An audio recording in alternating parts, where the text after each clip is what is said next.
Well, hey there folks, welcome to the Bubba Rountree Outdoors channel. I'm your host, Wade Rush. We had a great time this weekend. We were invited to Flint Ridge Baptist Church up in Heath Springs, South Carolina to their annual Sportsman's Classic. They invited the BRO crew to stop by. They invited Capt Buster to speak at this event, and so I'm going to play that in its entirety right here, folks. Stand by.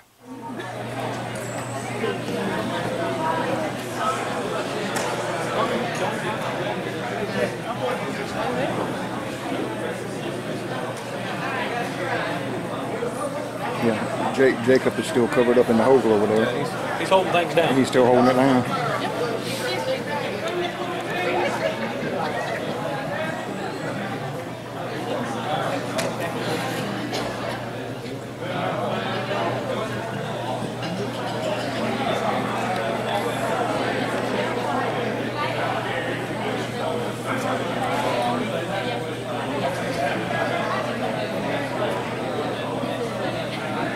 BRO on the big screen.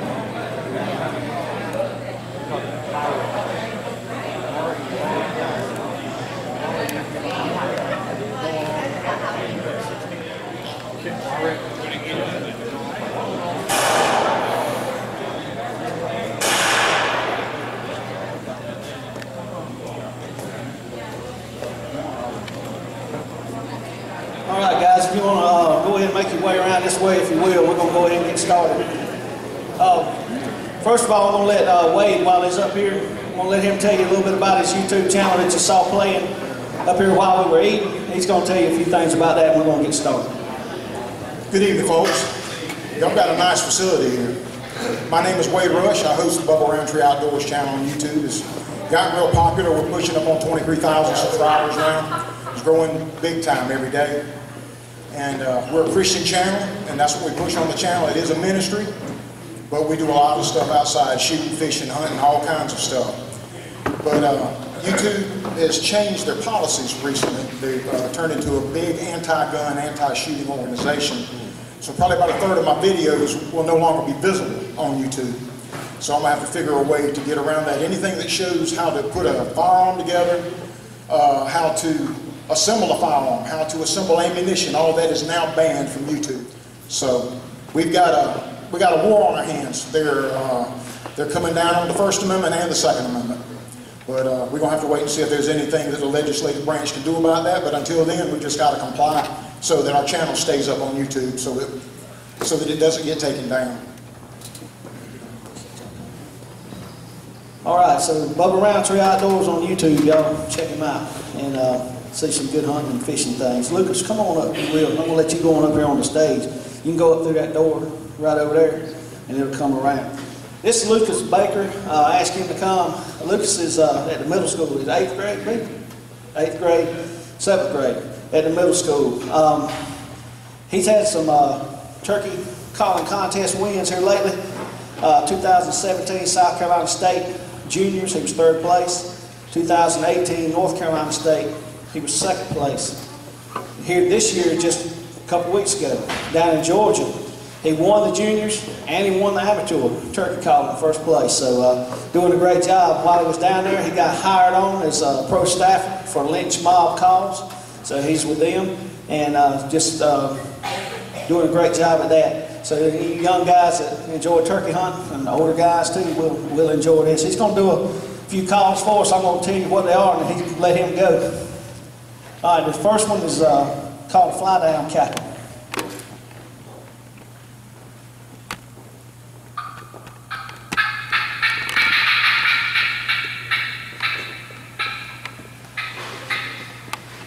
All right, his next one is an excited yelping and cutting.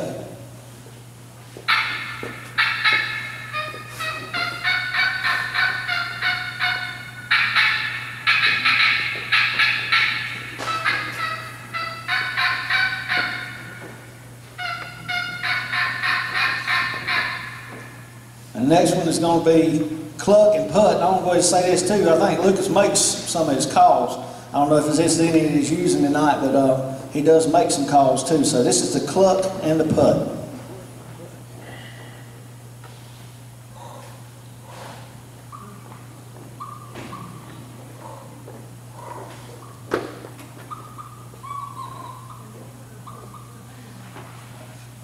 And the last one is called the Kiki Run.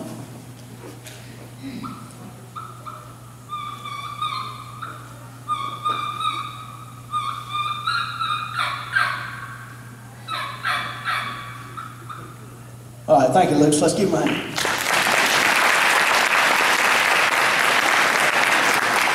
All right, this time I'm going to ask Buster if he'll come on. I had the opportunity to go fishing with Buster a time or two. Great guide down on the Santee, does some guiding on water rig, does crappie fishing and catfish. He's going to give away a hunt. I've been a fishing trip here tonight when we have our giveaway, so that's a good deal for somebody. I promise you he's going to put you on fish, because I just went down and had him soup his brush piles up here a few weeks ago.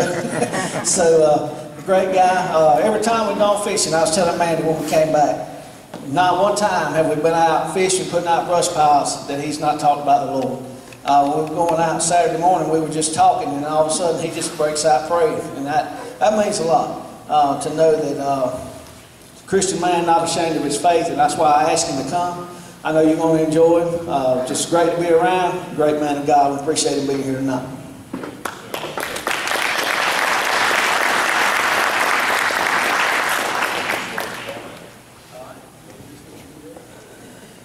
I hope Tom wins that thing. Teach him how to fish. Yeah, somebody needs to teach Tom how to fish. I don't know why I can use that thing or not. I'm going to run out of hands, looks like. I appreciate the privilege to get up and witness for the Lord. Give you a little bit of my testimony. When I was about 12 years old, in a little old Southern Baptist Church, Mount Olivet Baptist Church, I went down and the preacher prayed with me, and I asked Jesus to come into my heart. But I didn't exactly live for the Lord. They kicked me out of school so many times. Last time they kicked me out, they said, if you come back, we're going to call the law. But then I met that pretty thing back yonder, and she kept me out of prison. Praise God. but I love the Lord. I really do, and I'm not ashamed of it. And when I take parties out, I don't believe in beating people in the head with the Bible, but I'll always say something so they'll know I'm a Christian, and it holds down the cursing and carrying on. I carried a fellow out. He was from up north. We got any Yankees in here today? But he was from up north. And every other word was a curse word. That was his language, was cussing. And he come early. I told him, I said, no, Cracker's not doing anything. He said, I don't care if he doesn't want to get on the water. Couldn't they fishing? So I carried him out. We ended up with about 12. I felt so bad. I said, I'll tell you what. I said, my wife is down. I said, if you'll come by, I'm going to dress those fish and get Gene to cook them. And at least I can feed you. You know, even though I couldn't really put them in the fish. I said, but then you're going to have to do something for me. He said, what's that? I said, my wife ain't never heard words like what you use. I said, don't curse in front of my wife. He said, okay. And whenever we were sitting there to eat, I knew what was going on. Gene didn't know what was going on. But she was asking the question, you know, and he just sit there. I knew what he was doing. He was trying to get it in his head what to say.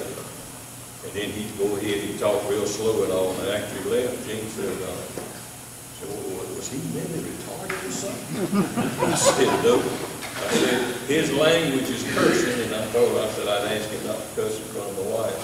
And I said, what he was doing was trying to get his words together. You know? But I'm a people person. I love to watch people. I really love to pray with people. And the Lord has blessed me. I got to pray with several people down in Santee. In fact, Earl Deeks, he's gone on to be with the Lord now, but he wasn't a Christian. He was a fish cleaner. And he knew I was a Christian, and he come up to me one day. He said, Buster, I need you to pray for me. I said, what's going on? He said, I have a problem with my heart. He said, I'm going to the doctor a week or so. He said, how about you praying for me? I said, I'll do it. So I went back down a couple of weeks later. And the first words out of his mouth, he says, "You've been praying for me?" I said, "Well, we got a problem." He said, "What's that?" I said, "Every time I say, 'Lord, heal Gerald,' I said, the Lord says, 'Who?' I said, 'I don't think the Lord knows you.'" And he said, "Did you give him my address?" I said, "I tried everything." I said, "I don't think he knows." So I talked to him a little bit. And then a couple of weeks later, he was on to the doctor, and I think they gave him a 25% chance to live. And so he was serious then. And then when he called me and said he wanted me to pray for him, he was serious. So I prayed with him, and he got right with the Lord and all. And the man that wasn't supposed to live hardly several months lived for 7 more years. So the Lord just blessed him. So anyway, I'm not ashamed of it. I'm not a preacher. So you're not going to hear somebody that's a preacher talking to you. I'm just an old redneck that loves the Lord. And I try to get up and say what he tells me to say. But anyway,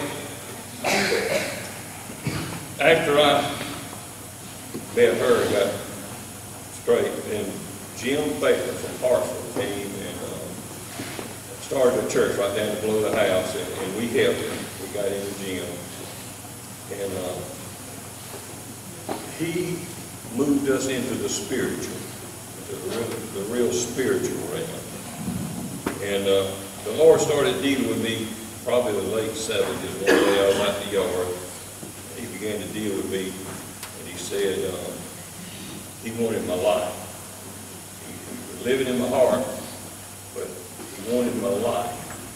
And so it got so heavy, I went around into the bedroom by myself, closed the door, got on my knees, and I prayed and I asked the Lord. I said, I gave him everything. I even gave him my hunt to him.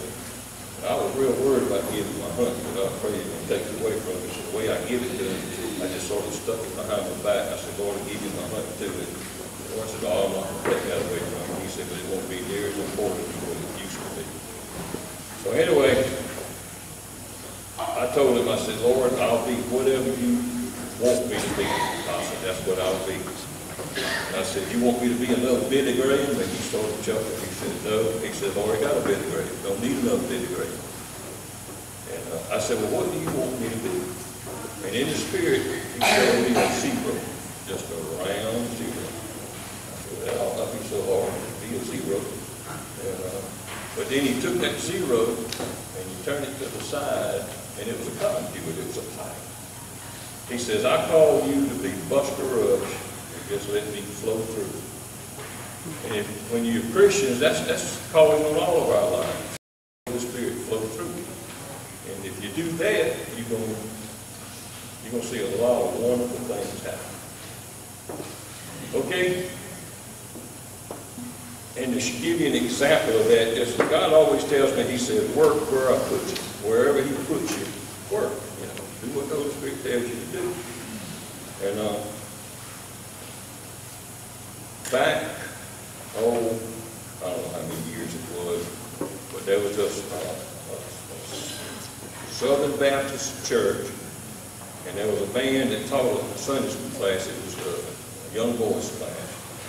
I think the boys was 10, 12 years old. He taught that class for, I think it was 41 years. I read an article on it years ago. But he taught that class for 41 years. And he got to lead one boy to the Lord. Got on his knees and led that one boy to the Lord. And his name was Billy Graham. So you see, God had that man there for one purpose. And that was Billy Graham coming through, and he led it to the Lord. And I had a pastor tell me one time, I had helped lead him to the Lord. He told me, he said, he turned out to be a pastor. Boy, he was wild. So he turned out to be a pastor, and he told me one time, he said, "You know, that and he led people to the Lord in sight in this world. He said, every time I lead somebody to the Lord, he says, you get another jewel in your brain." I said, "Well, how about that?" I wouldn't like that. But anyway, since I'm on Billy Graham, I'm not a pastor, a preacher. I tell stories. The Lord has blessed me with being able to tell stories. so that's what I do a lot of. But talking about Billy Graham, back when he was going to all the crusades, they do it the same way every time. They would send a limousine to pick him up at his house and carry him to probably the Charlotte airport. They'd carry him to the airport, and then he'd catch a plane and go to wherever the crusade was, and they'd have another limousine waiting over there, and then they'd take him to wherever he was going. Well, the same guy would drive the limousine that picked him up at his house. The same guy would drive all the time. And him and Billy got to be friends. And one of the times he come to pick him up, Billy asked him, he said, boy, that limousine ride smooth. He says, how does it drive? That means, oh boy, it's slick. It's slick. Billy told him, he said, you know, he said, I've always wanted to drive that thing. He said, it rides so good. He said, would it get you in trouble if you let me drive the limousine to the airport? The guy said, well, he said, I'm not supposed to do it. He said, but being it is you, Billy, he says, I'll let you drive. He says, in fact, he said, I'll sit back where you normally sit, and you can be my chauffeur. Billy said, oh yeah. So he got into that thing, and it was slick, man. And they took off to the airport, and it was so slick, Billy got to break the speed limit. Didn't realize it. And the blue lights come on, he pulled over, and the highway patrol walked up there to the window, and everybody in that part of the country knew Billy. He stopped and he said, hey, Mr. Graham, he said, did you not know that you were speeding? He said, no, he said, I let it get away from him. He would apologize. He looked in the back seat, you know, where that driver was. Boy, he wouldn't look left or right. He would just sit down. I imagine he was trying to figure out how he could get another job. You know, he probably couldn't even get fired. But I would throw and took his driver's license. He ran back to his car and he got up straight on that radio. He called in. He said, I need to talk to the captain. The captain come on the radio and said, what you need? He said, I just pulled a limousine over speed. He says, there's a real important person in there, and I need to know what to do. And the captain said, well, who's the important person? He said, I think it's Jesus. Boy, that radio got real quiet, and after a while he said, what makes you think it's Jesus? He said, Billy Graham is his chauffeur. So Billy, evidently it had to be Jesus, and Billy was chauffeuring around. You know, as I was praying about what the Lord wanted me to talk to y'all about, he began to tell me, you know, with everything that's happening in the world today, it can really be scary. And if you watch news, just like what Wade was saying a while ago, what's happening on YouTube and all, if you watch it purely in the natural, a spirit of fear can come in. But I tell you what, it's cycles going on out there now. I know the young people don't watch the news like the adults do, but they hear us talking about it, I'm sure. We sit around and talk about it all the time. And it can be scary. We can let a spirit of fear get in there. When you get to looking at that little short, fat, crazy man in North Korea with his hand right there at the nuclear button. You got Russia and China trying to take over the world now. You got these school shootings. It's just like the world had gone completely crazy. And you could let the fear come in. But let me tell you a story about how a young boy handled fear. This was back in the late 40s, around 1950. Tom probably remembers that, don't you, Tom? Late 40s. Yeah, me too. And, he loved to read, and he loved to read so much till his mama would go every Friday and buy him one of the little paperback books. It used to cost about 50 cents, a little paperback book back in the late 40s. And she'd buy him a new book every Friday. She'd go buy him a new book, and he would start reading it on that Friday and all, you know. And back in those days, you know, it wasn't even in the movies, it wasn't hard to tell who the good guys was and who the bad guys were. I mean, you can tell now. You don't know who's the good guy and who's the bad guy. And the good guy always won back in those days. I know with me and my brother and my two sisters, we'd go to King Hagler Theater. My mom would give us 25 cents a piece on a lot of Saturdays. It cost 15 cents to get in and 10 cents for a bag of popcorn. Well, it ain't like that now. But we'd go to the movies, and boy, they had Boy Rogers and Dale Evans, they had Hopalong Cassidy, they had Gene Autry. They were good people. And they always come out on the top, but brother, they went through hell and high water to get there, didn't they? I mean, they'd be fight after fight, gun fights, everything. I remember watching old Roy Rogers, he'd get in them fights, and the bad guy would knock him down 27 times, but he'd knock the bad guy down 28 times and win the fight, every time. He always won the fight. And so the little boy, those books back then, the good guy would go through all kinds of problems, man, just chapter after chapter. He just almost get killed and just get in all kinds of terrible situations. And then always the last 2 chapters of the book, the hero would come back and he'd save the girl or save the town or whatever it was, and he'd win. Always, but they'd wait for the last 2 chapters to do that. And so the little boy, he'd be reading, and his mom would say, "All right, son, it's time to go to bed." And so what he'd do is he'd grab his book and he'd grab a 2-cell flashlight and he'd go running back into his bedroom. And he'd crawl up under that cover and turn that flashlight on, and he'd read some book. You know, his mama knew what was going on, but you know how mamas are. They let them get away with work around the book. But anyway, he'd read that book, and his mama would always go by and check on him if she was going to bed, and she'd see that glow up under the covers, and she could hear him talking. And he'd be saying stuff like, "Man, you better not go in there, he's going to kill you, or you better look behind you." You could tell he was real stressed out, you know. So he got to thinking about it. He said, "You know, I need to do something about this. I'm so stressed out." You know, we can learn from kids sometimes.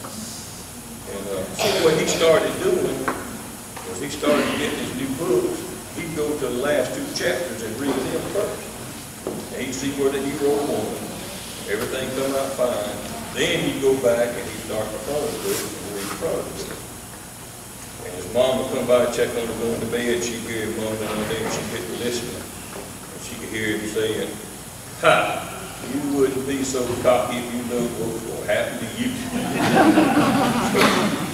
That's what we need to do. We need to read the back of the book. I thought about going to the New Testament. I got one of these red leather editions, and everywhere it's red, that's Jesus talking. And what we need to do is when fear starts trying to come in, is go to the back of the book. Here's the Lord just give him a couple of quick scriptures.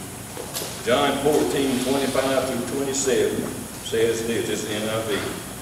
"All this I have spoken while still with you, but the Counselor, the Holy Spirit, whom the Father will send in my name, will teach you all things and will remind you of everything I have said to you." And this is what he says. "Peace I leave with you, my peace I give you. I do not give to you as the world gives. Do not let your hearts be troubled," listen to this, "and do not be afraid." This is Jesus talking. And then in John 15:16 through 19, he says, "You do not choose me, but I chose you and appointed you to go and bear fruit." That's what every Christian is supposed to do, is bear fruit. "Fruit that will last, and the Father will give you whatever you ask in my name. This is my command." It's not a suggestion. He said, "This is my command. Love each other." And he said, "If the world hates you, keep in mind that it hated me first. If you belong to the world, it would love you as its own. As it is, you do not belong to the world, but I have chosen you out of the world. That is why the world hates you." See, it hated Jesus first. And if you're a Christian, you can bank on it. The world hates you. But Jesus said, "Don't be afraid. The Lord's going to take care of you." You know, like I said, I'm a people person. And here and now, part is I get to watching a lot of different people. Another scripture he gave me, let me read that to you. Proverbs 3:5 through 6 says, trust in the Lord with all of your heart, and lean not on your own understanding. In all of your ways acknowledge Him, and He will make your paths straight. But anyway, I see all kind of people. Dean wants me to write a book, which I probably should. If I could write, I'd probably do it. But they all act different. And when that rod goes buckling down with a catfish or whatever, they just act so different. God don't take a cookie cutter and say, missionary, missionary, missionary, missionary, pastor, pastor, you know. We all have different callings on our life, but then we have the same calling on our life, and that's serve the Lord. I carried 2 guys out one time, and when we got on the boat, they said, now Buster, we're on vacation. I said, we're doing it. We're on vacation. We went out and was fishing shallow water, and I got the rods out, and I was using the clippers that day. And it had been sitting in there long, and one of them on the front left said, shh, took off. I said, set the hook. And they started arguing over who was going to have to get up and catch the fish. And they argued, and my reel was going, shh. And I finally rolled that hook, and I'm about to run out of line, so I just turned the hammer and set the hook. I said, well, what do y'all please catch this fish? And he said, well, Buster, we told you we were on vacation. I said, well, I didn't know what it means. You didn't even want to catch a fish. I said, what are you doing out here fishing if you don't want to catch fish? He said, we're on vacation. So I figured it out. What he was saying was, if they're on vacation, they're supposed to go fishing, whether they want to catch fish or not. Like it drove me crazy the whole day. And then looking at the other end, I carried this guy out, and I could tell he was wound sort of tight, you know. And I told him, I said, now, those catfish was in deep water that day. I said, now, one buckle your rod. He was watching 2 rods. I said, one buckle on your rod. I said, you can set the hook if you take it out of that rod over there, designed for that. I said, you can just reach up there in front of the reel, snatch it, set the hook, then you bring it out, catch your fish. So it wasn't long, one of his rods showed up, shot down. And he remembered part of what I told him. But he got so excited, he ran over there, reached up in front of the reel, but he reached down and grabbed the base of my rod, and said, pow, and broke the whole handle off my rod. That's the other end of the story. Then I had another guy, went over and his wife got on the boat. His wife eased up to me, she says, now Ray gets real excited. I said, well, good, I like when to get excited, but I didn't know what that was. And we were standing at the altar, standing in front of the boat, and I had all the rods out. We were talking, and one of those back left rods went down, and those redneck way of doing it, I pointed right, I hollered, set the hook, set the hook. And I got right back here, and that man screamed, scared the food out of me. He just screamed. And he took off running, and his sandals got hooked together, and he started tripping. And he run into the railing, bounced off the railing, and then his body was about like this, but he looked like one of them fullbacks that somebody clipped his feet to try to make 5 more yards, you know.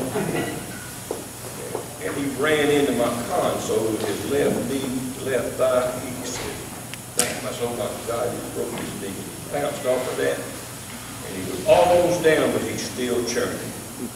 And I had 2 flip-back seats, 2 bench seats with the flip-backs on them in the back of the boat. The top of his head caught the back of that flip-back seat on the left, and he ripped the whole seat up out the floor, piled up on top of that there seat. I said, oh my God, he broke his neck. Jumped up, jumped over the seat, set the hook.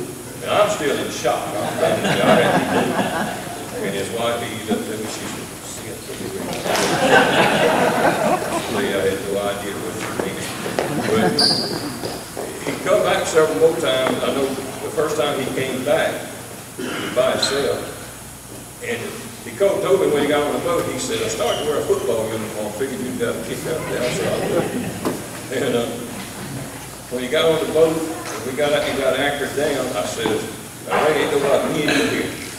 I said, if you get hurt, he kept telling me he got hurt. I said, did you get hurt the other day? He said, Buster, he said, the next day might be as big as a basketball. I said, he got hurt.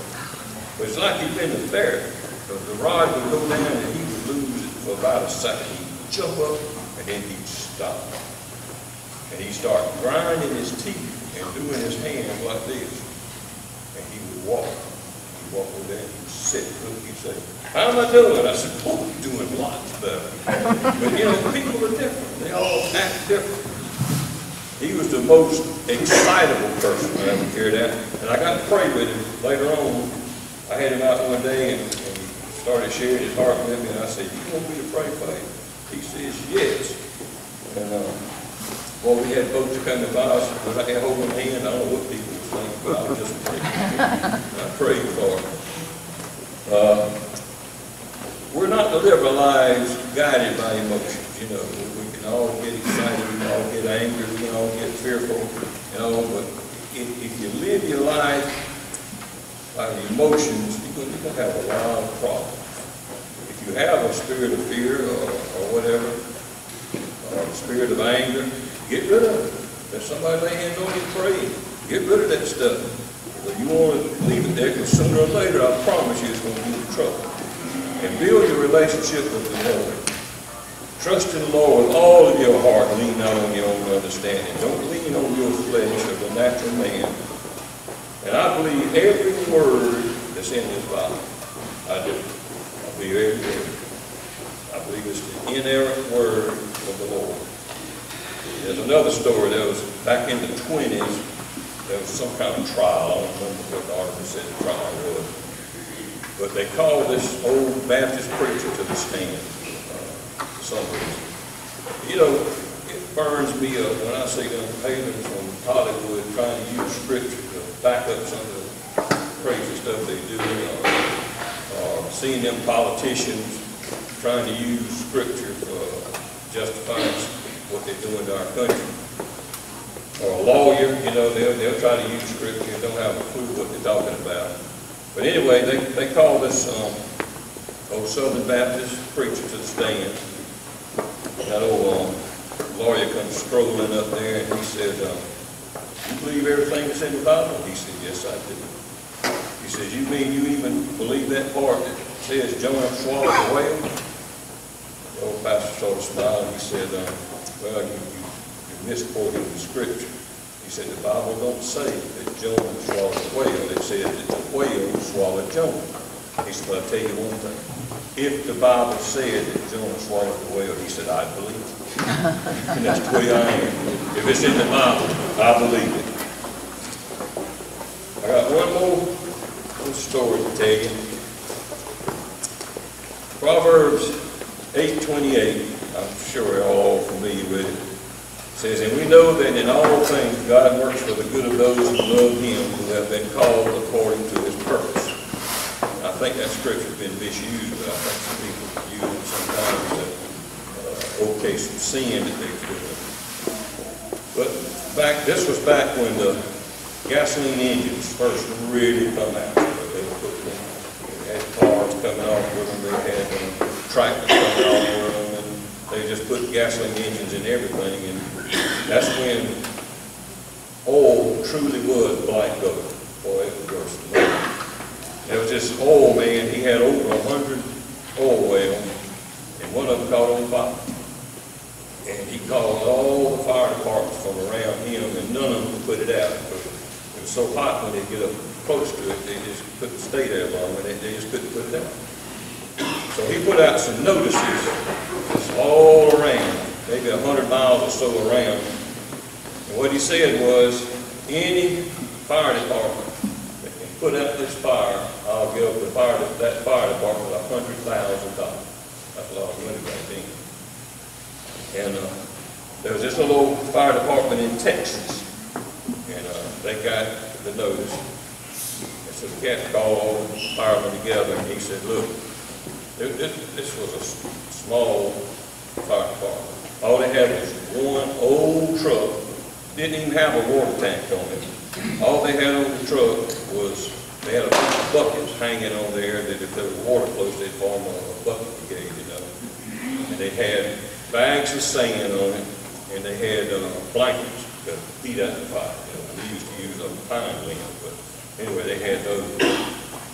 And the old captain, the young captain, told him, he said, look, he said, if anybody in this world needs that $100,000, it's us. He said, y'all game to go, and they said, shoot, yeah, let's go. He said, won't hurt anything to try, other than they got killed, you know. But anyway, they didn't even have a siren or anything. All they had was a bell that they ring the bell, you know, and it had a little toot-toot horn with the little rubber bulb at the end, you know.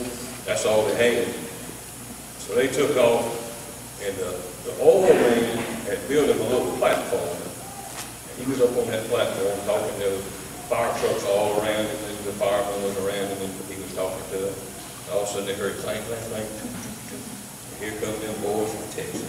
They come through there, and they had to scatter and get out of the way. They went right by the stand, right through the truck stop, went straight to the fire and stopped right by the fire. And they sailed off, boy, they were slinging dirt and beating them, and they put the fire. And everybody was cheering, and boy, that old man, he was just ecstatic. They didn't put the fire. They was all hollering, come up here, come up here. And all them firemen, they got on their little heavy coats, you know.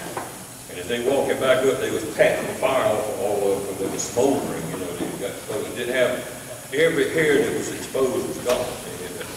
Carl, you could have come out good, punk, if you'd have been there. But had no hair. Well, you ain't got no hair now, does it?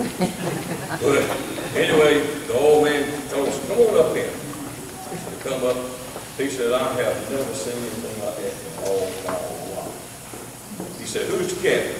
Captain, he said, that would be me. And every time you talk, a little bit of smoke would come out of his mouth.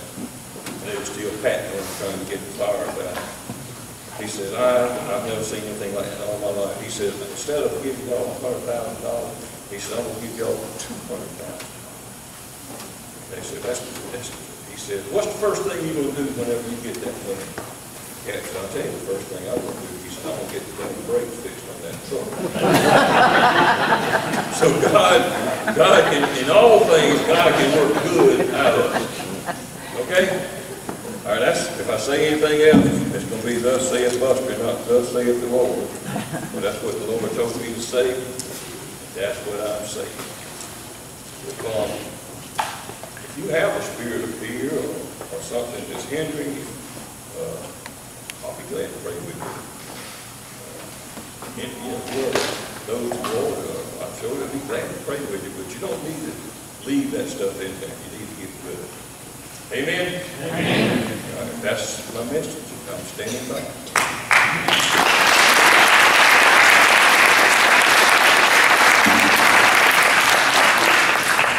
And I'll tell you, I enjoy doing things for the Lord. I'll tell you one more thing, I really love helping to lead somebody to the Lord that's really old, that the old devil's already counted as going to hell.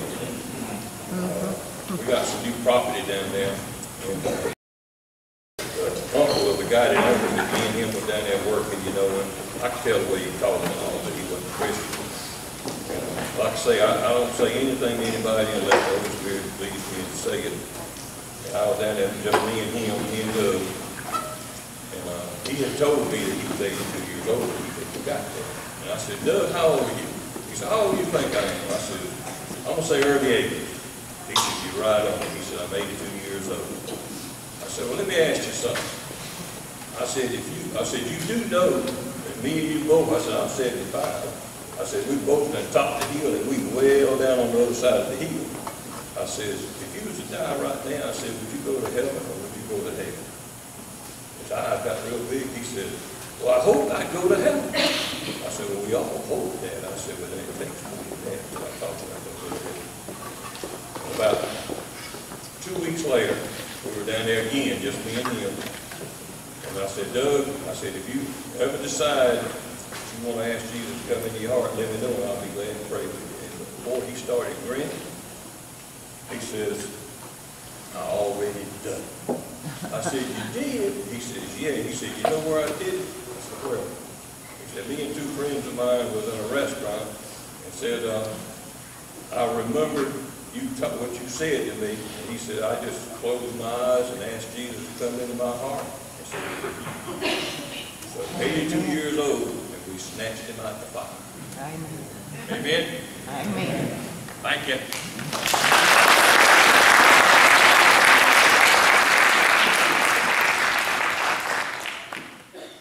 We had a great time. It was some awesome groceries there, folks. Some great food. And the local community really banded together and helped sponsor a lot of things. So they had a huge giveaway there at the event. It was just a lot of fun, from young'uns all the way. My little grandson, Jacob, is only a little over a month old. Heck, he won something. Not even sure what it is yet, but we just know that he won. He won something. We'll find out in the next few days. We had to pull out and leave a little bit early before they started the drawing to give away all the stuff. We had just run out of time, and we had to get back in town. But anyway, big shout out to the Norman Gooch family. You're some great folks. We appreciate all that you've done for us here, and we're looking forward to it again next year, guys. Hope y'all enjoyed the video. We'll be back with another one very, very soon. Bye-bye.